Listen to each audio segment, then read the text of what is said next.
Բարև ձեզ։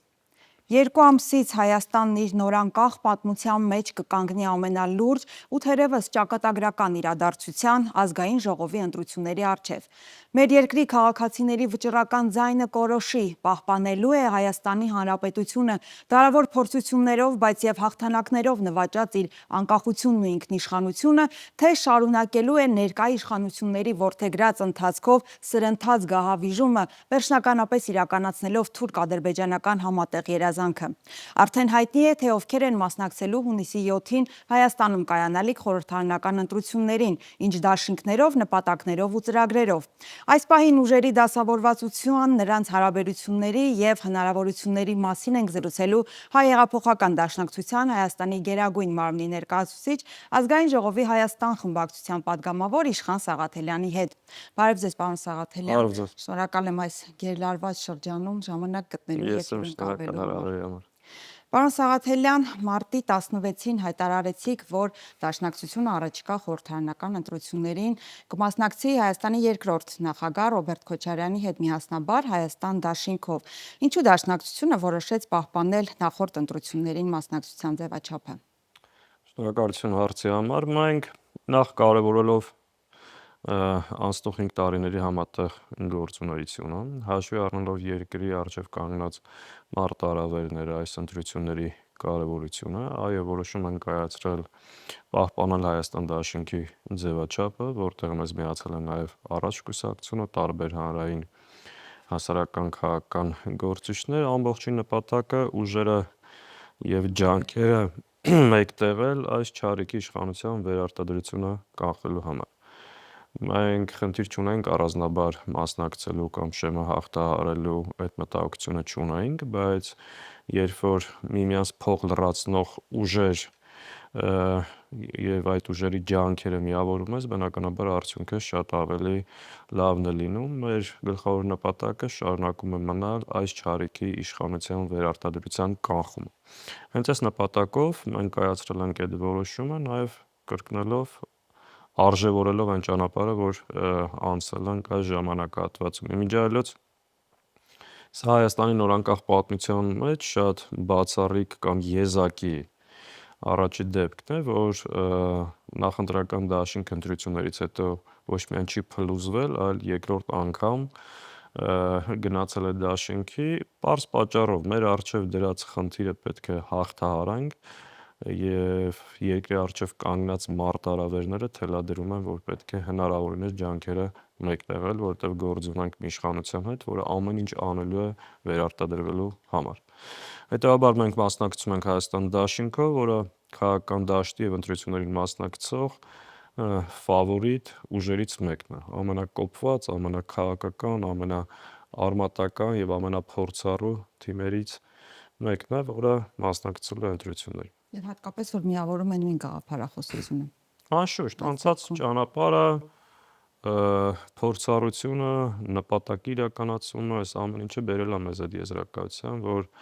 այս փուլում առնվազն ջանքերի մեկտեղումը անհրաժեշտություն։ Պարոն Սաղաթելյան, 2021-ի ընտրություններին մասնակցեցին մեր համաքաղաքացիների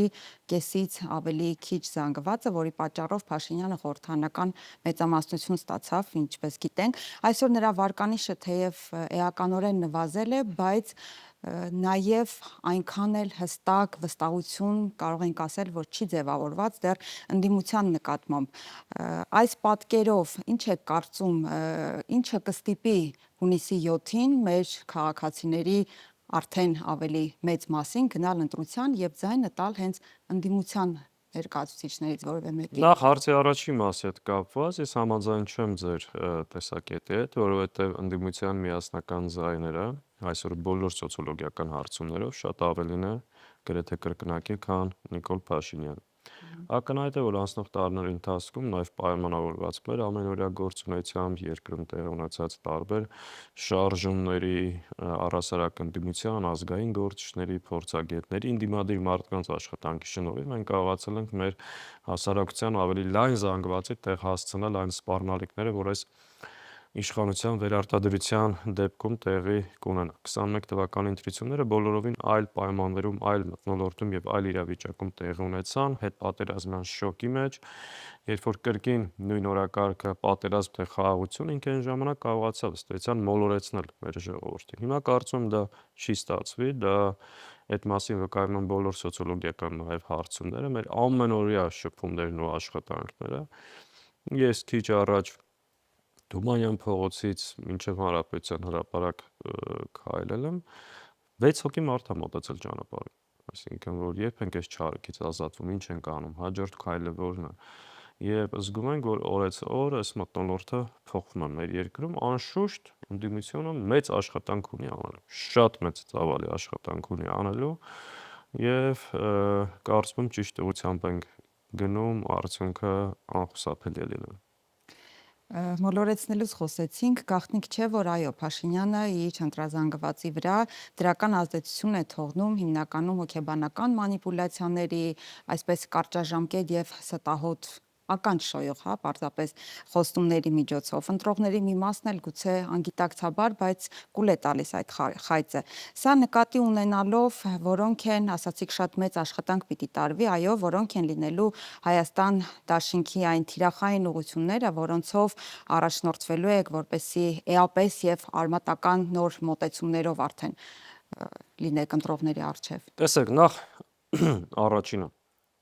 այսօր դաշտի շատ ուժեր հիմնական առաջնահերթությունը նաև տալիս են սոցիալ-տնտեսական խնդիրների։ Բայց ես ուզում եմ հատուկ ընդգծել, որ առաջիկա ընտրությունները ով ավելի լավ ասֆալտ կանի կամ կենսաթոշակը որքան կկարողանանք բարձրացնել, դրա մասին չի։ Առաջիկա ընտրությունները Հայաստանի ինքնիշխանություն ու տարածքային ամբողջականությունը պաշտպանելու մասին են։ Առաջիկա ընտրությունները հայ մարդու ինքնությունը պահելու մասին են։ Հետևաբար մեծապես կարևորելով սոցիալ-տնտեսական բոլոր խնդիրները, որովհետև այո, դու քո երկրի անվտանգությունը կարող ես ապահովել, եթե դու ունես նաև ուժեղ տնտեսություն։ Այս իմաստով մենք մեծապես կարևորում ենք սոցիալական, տնտեսական բոլոր խնդիրները, բայց նաև արձանագրում ենք, որ թիվ 1 խնդիրը անվտանգային հարցերն են։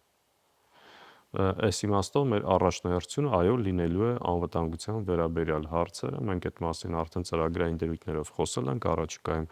ավելի ենք այդ ծրագրերը բացելու եւ երկրորդ ամենակարևոր բանը բոլորը կարող են խոստումներ տալ, որովհետեւ դա ամենահեշտն է այս գործընթացի մեջ, ամենադյուրինն է, այստեղ խնդիրն է ով կարող է դա իրականացնել, որ թիմը կարող է մեր երկրի արտաքին քաղաքականությունը ճիշտ վարել եւ ապահովել մեր երկրի տարածքային ամբողջականությունը, Հայաստանի Հանրապետության քաղաքացիների անվտանգությունը։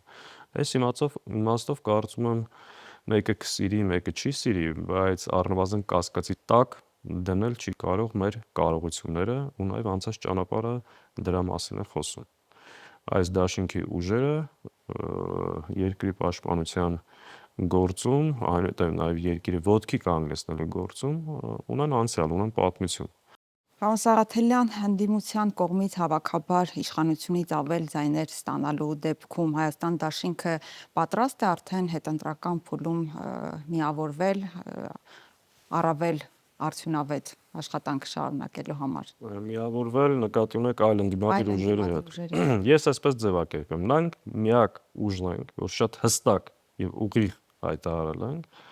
որ ընդդիմադիր դաշտի իրական ուժերի հետ պատրաստ ենք համագործակցության։ Եվ եթե այս չարիքի իշխանության հեռացումը պայմանավորված լինի այդ համագործակցությամբ, մենք համագործակցելու ենք։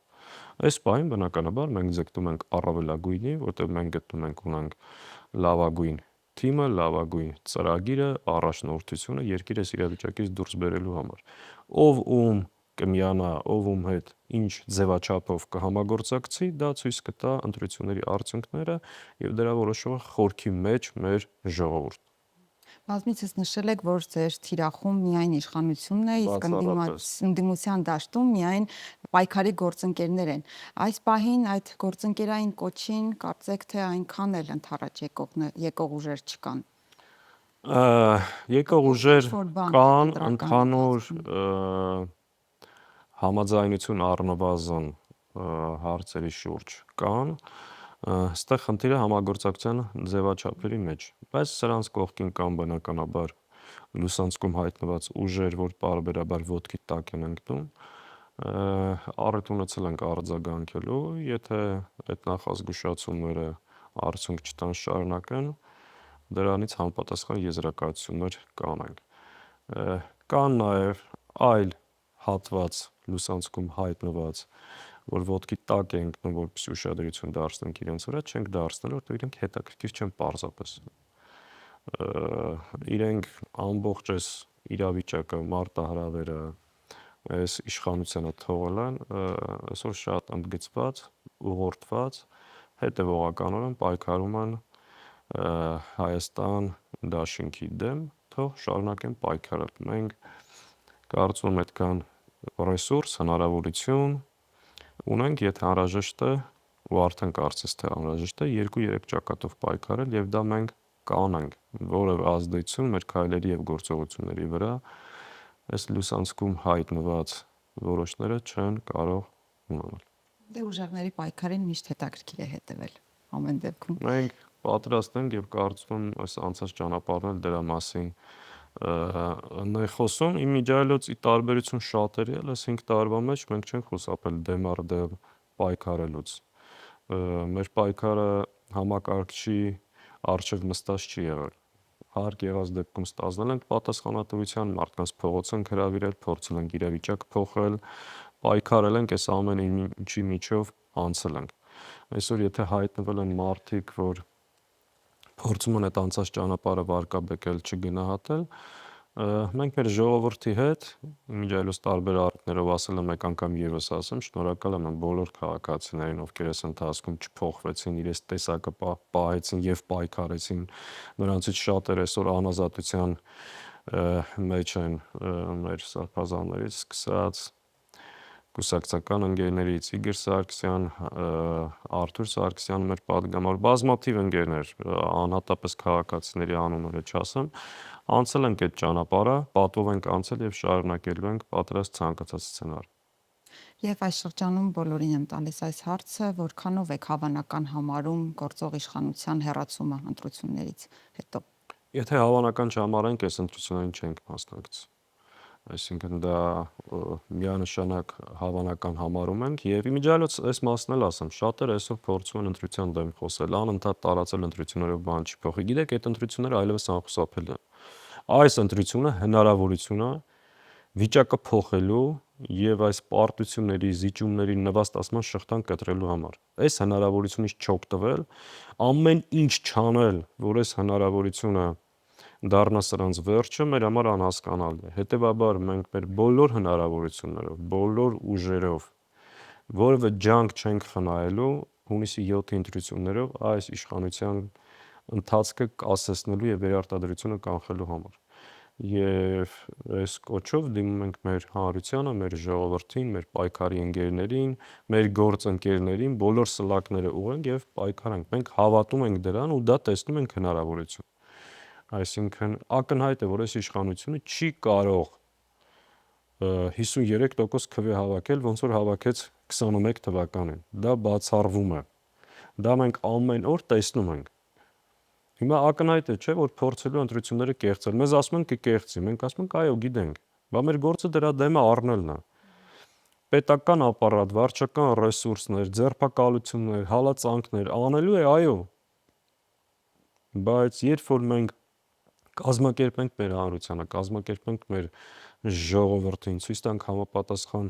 դիմադրություն, ժողովրդի կամքը, ձայնը տեղ հասցնենք, խնդիրը լուծվելու է։ Ես առիթ եղել է ասելու, մեկ անգամ եւս ասում եմ, մենք մեր քաղաքացիների քվեին տեր ենք կանգնել։ Թույլ չենք տալու։ Ասում են կհաղթեք, իշխանությունը չի տա, գլուխը պատին կտա, չտա։ Թող մեր քաղաքացին գնա մերժի սրանք, 10 ոչ չի տա։ Այսինքն պարզավոր փորձելու է պահել, բայց այդ հնարավորությունը մենք չենք տա զուտ ժողովրդի կամարտահայտությունը տեր կանգնելու իմաստով։ Շնորհակալ եմ Ես էլ հետաքրքիր շնորհակալ։ զրույցի համար։ Ձեզ էլ շնորհակալություն հարգելի հետևորդներ մեզ դիտելու համար։ Ես հիշեցնեմ, որ Հայրենիք մեդիայի եթերում դուք դիտում եք բացառիկ հարցազրույցը եւ իմ զրուցակիցը Հայ հեղափոխական դաշնակցության Հայաստանի Գերագույն մարմնի ներկայացուցիչ Ազգային ժողովի Հայաստան խմբակցության պատգամավոր Իշխան Սաղաթելյանն էր։ Առողջ եղեք, կհանդիպենք։